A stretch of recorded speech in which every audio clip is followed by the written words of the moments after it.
अभिज्ञान शाकुंतलम का अध्ययन करते हुए हम तीसरे अंक में प्रवेश कर चुके हैं।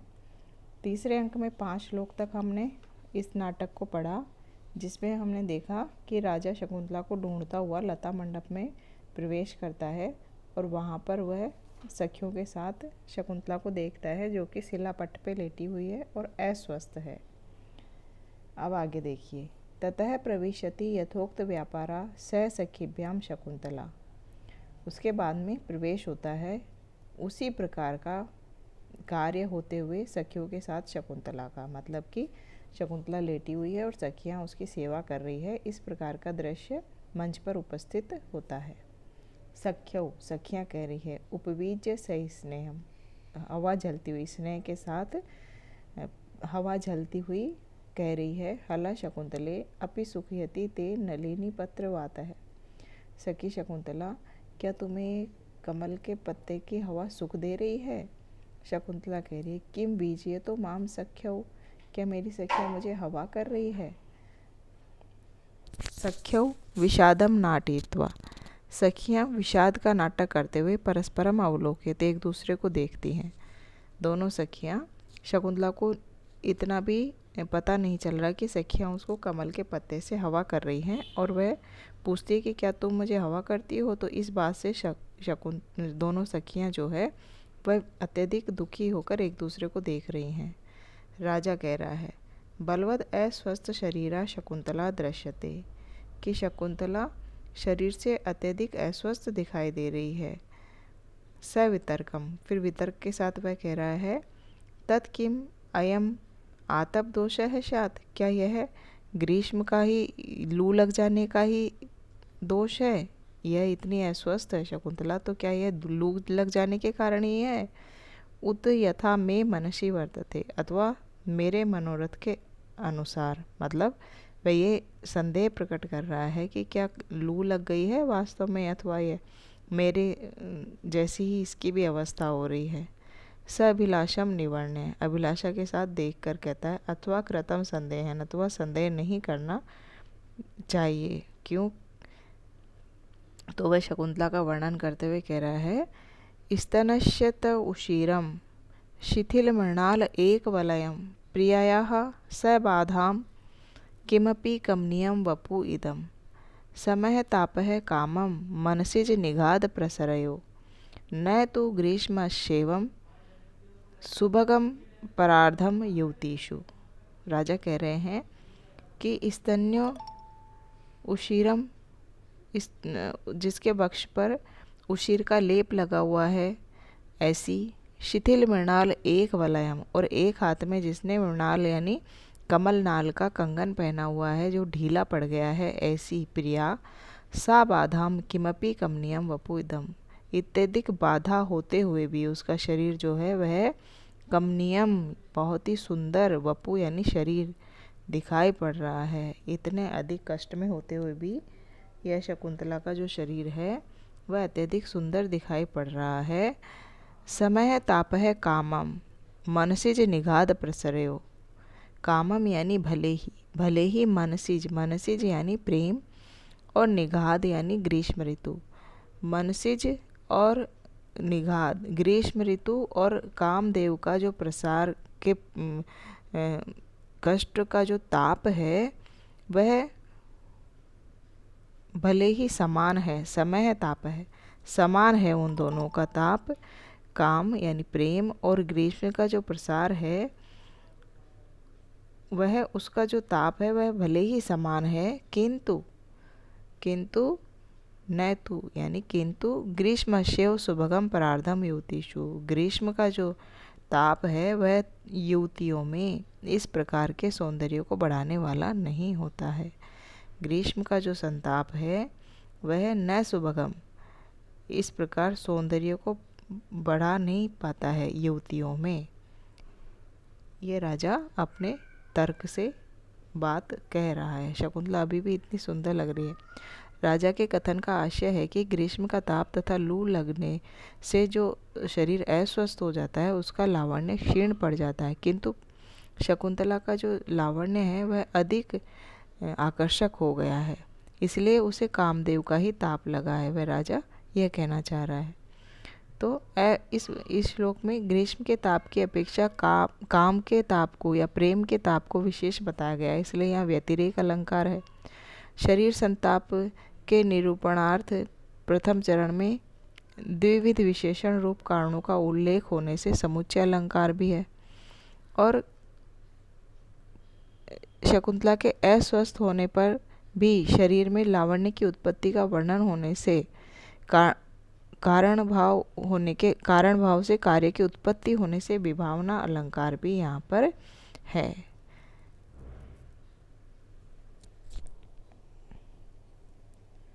फिर उसके बाद में प्रियंवदा जनांतिक यानी हाथ की ओट से कह रही है, अनुसूये तस राजऋषे प्रथम दर्शन आरभ्य प्रियोत्सुके शकुंतला, कि उस राजऋषि के प्रथम दर्शन से ही शकुंतला व्याकुल है। किम नु खलु अस्य तस्मिन् निमित्तो अयम आतंको भवेत, तब क्या यह उसी के कारण यह आतंक है। अनुसूया कह रही, सखी मम अपि दृश्या शंका हृदय, मेरे हृदय को भी ऐसी ही शंका है।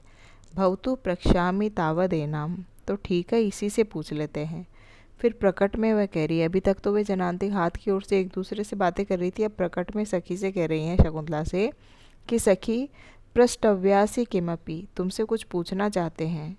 बलवान खलु ते संताप है, तो क्योंकि तुम्हारा जो संताप है वह बहुत अधिक बढ़ रहा है।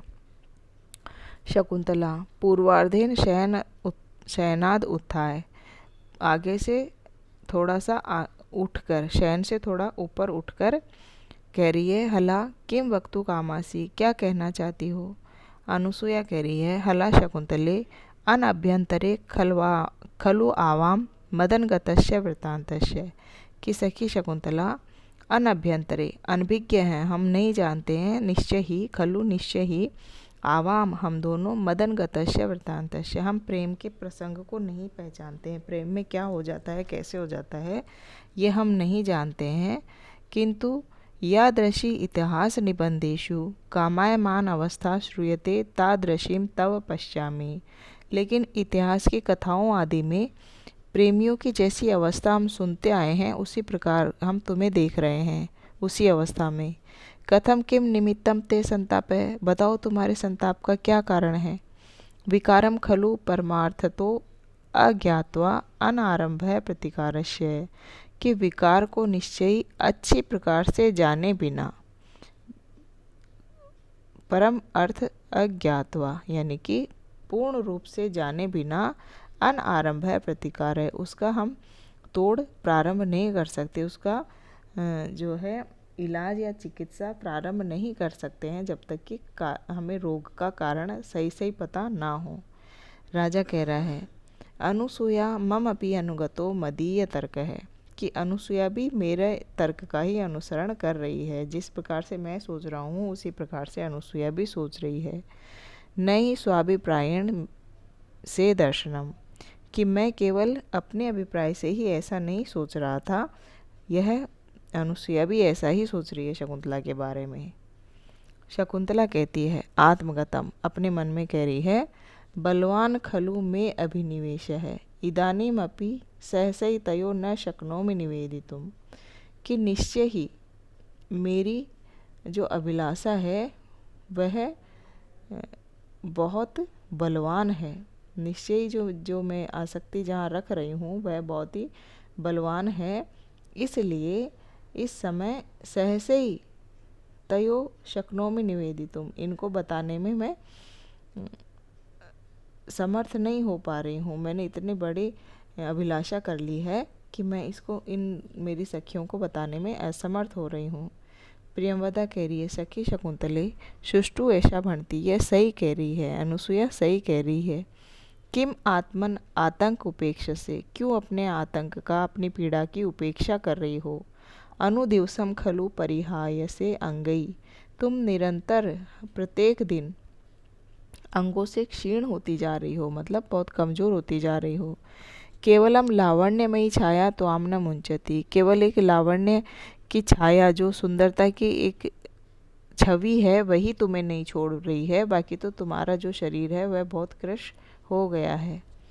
राजा कह रहा है, अवितत आह प्रियंवदा, कि प्रियंवदा ने एकदम सही कहा। तथा ही क्योंकि क्षाम क्षाम कपोल आनन उरह, काठिन्य मुक्त स्तन है स्तनम मध्य क्लांत तरह प्रकामम विनतौ असौ छवि पांडुरः, शोच्या च प्रिय दर्शना च मदन श्लिष्टै आलक्ष्यते, पत्राणाम इव शोषेण मरुता स्पृष्टा लता माधवी।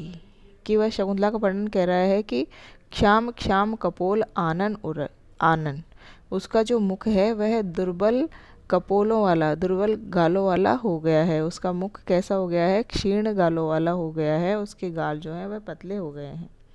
उरह काठिन्य मुक्त स्तन है, और उसका वक्षस्थल स्तनों की कठिनता से मुक्त हो गया है।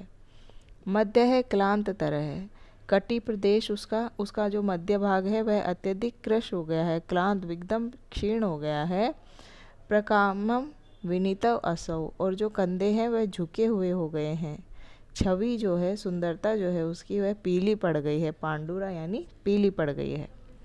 शोच्या च प्रिय दर्शना च, शोचनीय है किंतु प्रिय दर्शना भी है। शोचनीय और प्रिय दर्शनी। मदन श्लिष्टे आलक्ष्यते, प्रेम के कारण ही यह इस प्रकार दिखाई पड़ रही है।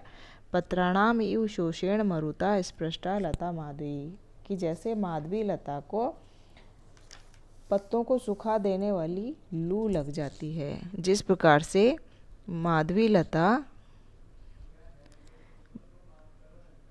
के समान शोचनीय और प्रिय दर्शना है। माधवी लता कैसी? कि लू लग जाने के कारण जिस प्रकार पत्ते सूख जाने वाली माधवी लता हो जाती है, वैसे ही यह शकुंतला भी सूखी हुई देह वाली किंतु अभी भी आकर्षक लगने वाली हो गई है। प्रियंवदा का तथ्यात्मक कथन और शकुंतला को देखकर राजा कहता है कि काम संताप से ग्रस्त होने से यद्यपि शकुंतला के कपोल जो हैं वह क्रश हो गए हैं, वक्षस्थल ढीला पड़ गया है, कटी प्रदेश और अधिक क्रश हो गया है, कंधे झुक गए हैं तथा सारा शरीर पीला पड़ गया है, फिर भी यह देखने में उसी प्रकार सुंदर लग रही है जैसे कि लू लगने से झुलसी हुई पुष्पवती एवं पल्लवित वासंती लता अच्छी लगती है। मतलब लता भले उसके पत्ते सूख जाते लेकिन पुष्पवती है इसलिए थोड़ी अच्छी लग रही होती है। तो इस श्लोक में शोच्या व प्रिय दर्शनाच होने के कारण विरोधाभास अलंकार है। विरोध का परिहार यह शोच्या का अनुकंपनीय अर्थ होने से हो रहा है विरोधाभास। शोच्या के लिए मदन क्लिष्टा हेतु है, अतः यहाँ पदार्थ हेतु काव्यलिंग अलंकार भी है। लता इव कहने से यहाँ उपमा अलंकार भी है। विरह व्यथा और कृष्णता का सहज वर्णन होने से स्वभावोक्ति अलंकार भी है, और शार्दूल विक्रीडित छंद का इस श्लोक में प्रयोग किया गया है।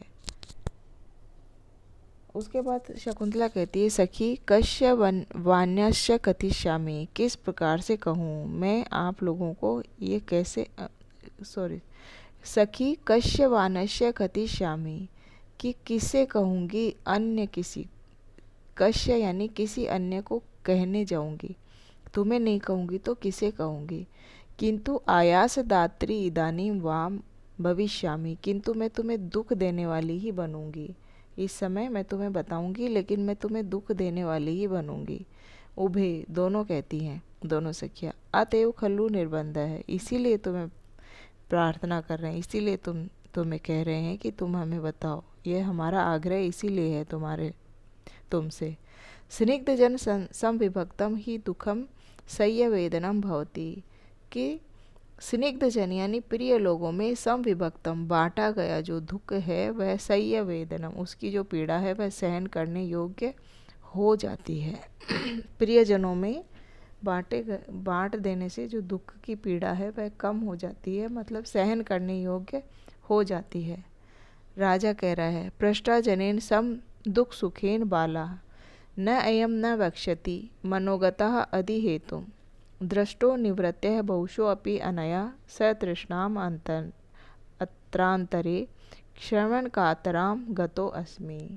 राजा कह रहा है कि पृष्ठा जनेन सम दुख सुखेन, कि दुख और सुख में समान रहने वाले इन व्यक्तियों द्वारा या इन सखियों द्वारा पूछे जाने पर न इयम न वक्षति, यह नहीं बोलेगी, यह बाला शकुंतला के लिए प्रयोग किया गया है, क्योंकि उस बाला शब्द का यहाँ प्रयोग करने का कारण यही है कि राजा ये कहना चाह रहा है कि भोली भाली किसी प्रकार का छल कपट नहीं है, सत्य ही बोलेगी, झूठ भी नहीं बोलेगी, बहाना नहीं बनाएगी। तो बाला यानी कि भोली भाली कन्या यह है शकुंतला। ऐसा नहीं है कि पूछे जाने पर यह बताएगी नहीं। मनोगतम अधिहेतुम, अपनी व्यथा के कारण को, अपने मन में जो इसकी व्यथा है उसके कारण को पूछे जाने पर नहीं बताएगी, ऐसा नहीं है, यानी कि अवश्य ही बताएगी। दृष्टो निवृत्य बहुशो अपि अनया सतृष्णा, कि बार बार लौटते समय देखे जाने पर, किस प्रकार, सतृष्णा, तृष्णा के साथ, अनया इसके द्वारा, शकुंतला के द्वारा लौटते समय बार बार मुड़कर तृष्णा सहित, अभिलाषा सहित देखे जाने पर भी अत्रांतरे इस समय श्रवण कातरता गतो अस्मि, सुनने की अधीरता को प्राप्त हो रहा हूँ, मैं इसके मुख से सुनना चाहता हूँ जो भी यह कहेगी। यह अवश्य ही अपनी सखियों को सत्य बोलेगी, क्योंकि इसको छल कपट से बहुत दूर है यह, और ये सत्य ही बोलेगी। तो इस कारण वह भी उस बात को सुनने के लिए अत्यधिक अधीर हो रहा है, राजा भी। शकुंतला के सत्य कथन में सम दुख सुखेन और बाला का कारण रूप में प्रयोग होने से यहाँ काव्यलिंग अलंकार है। सतृष्ण देखने रूप कारण के होने पर विश्वास रूप कार्य का अभाव व्यंजित होने से विशेषोक्ति अलंकार है। और श्रवण कातरताम गतो अस्मि में कातरता रूप कार्य के होने पर भी किसी कारण का कथन न होने से विभावना अलंकार है। और इन दोनों अलंकारों के होने से यहाँ संदेह संकर अलंकार भी है। वसंत तिलका छंद का यहाँ प्रयोग किया गया है। उसके पश्चात शकुंतला कहती है, सखी यतः प्रभृति मम दर्शन पथम आगतः स तपोवन रक्षिता राजऋषि, की सखी जब से मेरे दर्शन पथ में वह तपोवन की रक्षा करने वाला राजऋषि आया है, ततः आरभ्य तद्गतेन अभिलाषेण एतद अवस्था अस्मि संवृतः, कि जब से वह राजऋषि मेरे दर्शन पथ में आया है, वह तपोवन की रक्षा करने वाला राजऋषि, तब से ही, तब से आरंभ हो गई है, उसको पाने की अभिलाषा के कारण मैं इस अवस्था को प्राप्त हो गई हूँ। राजा कह रहा है, सहर्षम, हर्ष के साथ, राजा को एकदम से सुनकर बहुत हर्ष हो गया, खुशी हो गई है, और वह खुशी में कह रहा है कि श्रुतम श्रोतव्यम, सुन लिया जो सुनना चाहता था या जो सुनने योग्य था वह मैंने सुन लिया। स्मर एव ताप हेतु निर्वापहिता स एव में जाता है, दिवस इव भ्रंश श्याम तापत्य जीवलोकस्य।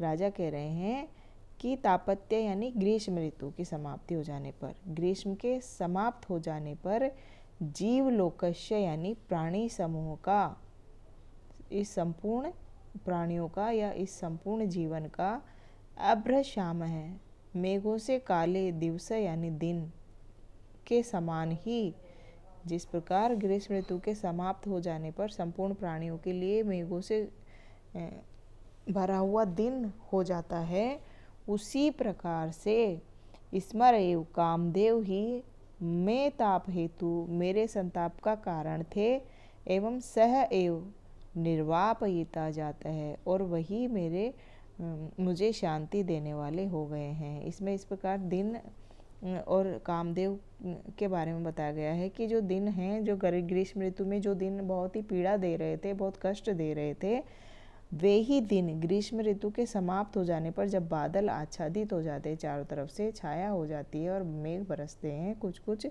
तो वही दिन बहुत ही सुखद हो जाते हैं, बहुत सुगध लगते हैं प्राणियों को, इस संसार के सभी प्राणियों को।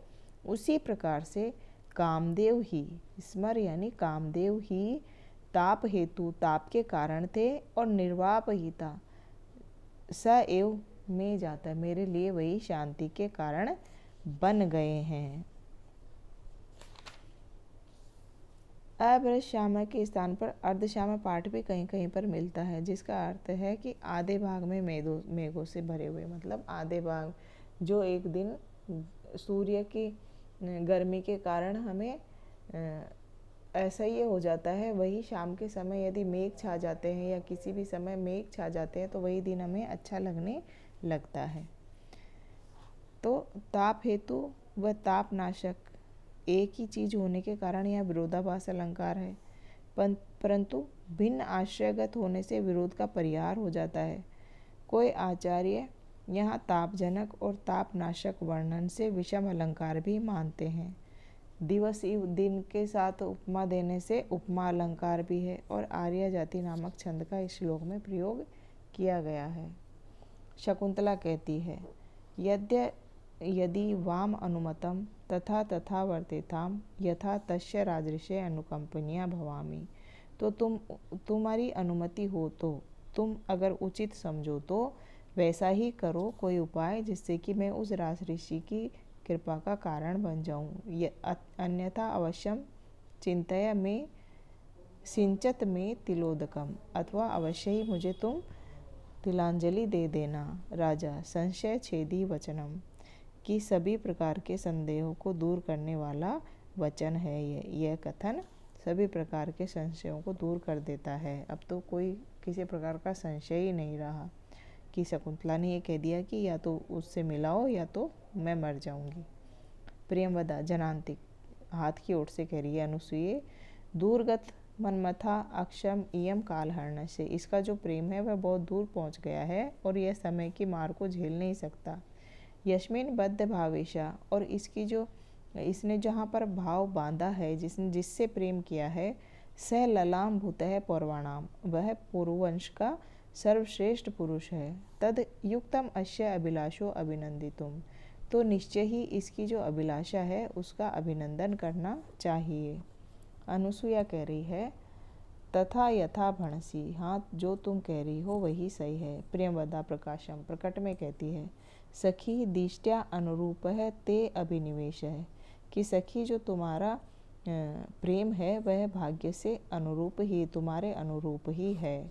सागरम उज्जित्वा कुत्र व महानद्य अवतरती, सागर को छोड़कर महानदी कहाँ अवतरित हो सकती है।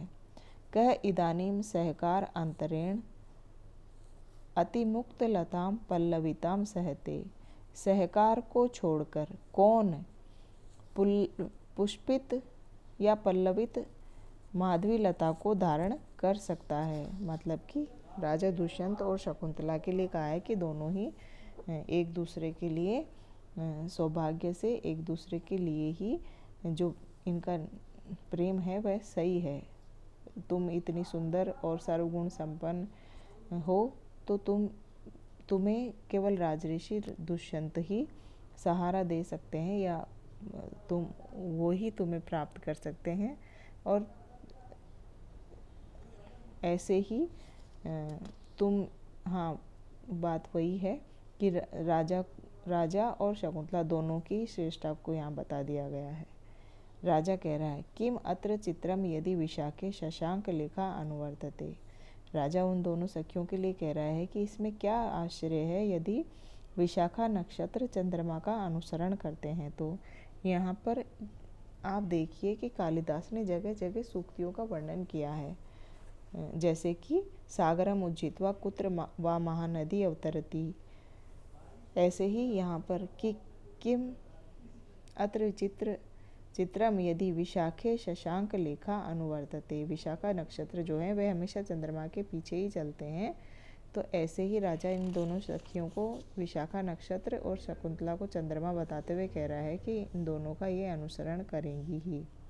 अनुसूया कह रही है, कह पुनः उपायो भवेत येन अविलंबितम निभृतम च सख्या मनोरथम संपादयावह, कि किस उपाय से हम शीघ्र और गुप्त रूप से सखी के मनोरथ को संपूर्ण कर सकते हैं। प्रियंवदा कह रही, निभृतम इति चिंतनीयम, कि गुप्त रूप से कैसे करें यही सोचने की बात है। शीघ्रमिति सुकरम, शीघ्रता से तो सुकर है, आसान है, शीघ्र तो कर देंगे, लेकिन छुप के कैसे करें यही सोचने की बात है। अनुसुईया कह रही है कथमेव, यह कैसे। प्रियंवदा कह रही है ननु स राजऋषि एतेषाम, ननु स राजऋषि एतरस्याम स्निग्ध दृष्टा सूचित अभिलाष एतान दिवसान प्रजागर कृशो लक्ष्यते, कि निश्चय ही वह राजऋषि भी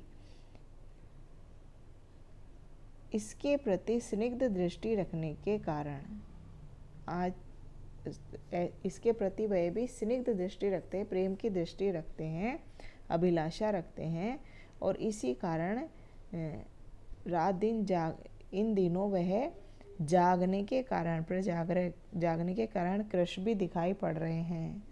राजा भी उसकी बात का अनुमोदन करते हुए कह रहा है कि सत्यम इत्थम भूत एवं अस्मि, यह सत्य ही कह रही है, तथा ही, क्योंकि इदम शिशिरई अंतः ताप द्विवर्ण मणिकृतम निशि निशि भुजन्य तापांग प्रसारी भी अश्रुभि अनभिलुलित जा घातांक मुहुमणि बंधनात् कनक वलयम त्रस्तम त्रस्तम मया प्रतिसार्यते। राजा अपने बारे में कह रहा है कि दिन रात प्रत्येक रात्रि में भुजा पर रखे गए नेत्र प्रांतों से बहने के कारण और हृदय के संताप के कारण उष्ण गर्म आंसुओं से जिसकी मणियाँ मलिन हो गई है, मैं सारी रात जागता रहता हूँ और मेरे नेत्रों से ताप के कारण, हृदय के ताप के कारण आंसू बहते रहते हैं, और उन आंसुओं से मेरे हाथ का जो कंगन की मणियाँ है वह मलिन हो गई है।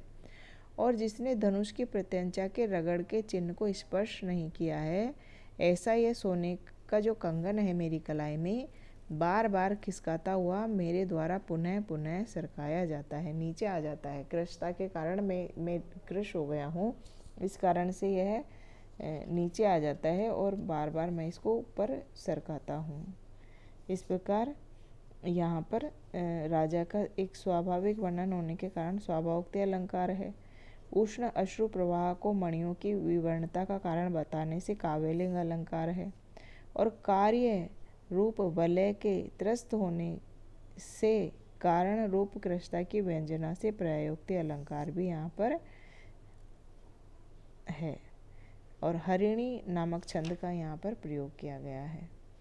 तो इस प्रकार आज हमने अभिज्ञान शाकुंतलम में तृतीय अंक के 10 श्लोकों तक अध्ययन कर लिया। इसके आगे हम अगले व्याख्यान में अध्ययन करेंगे।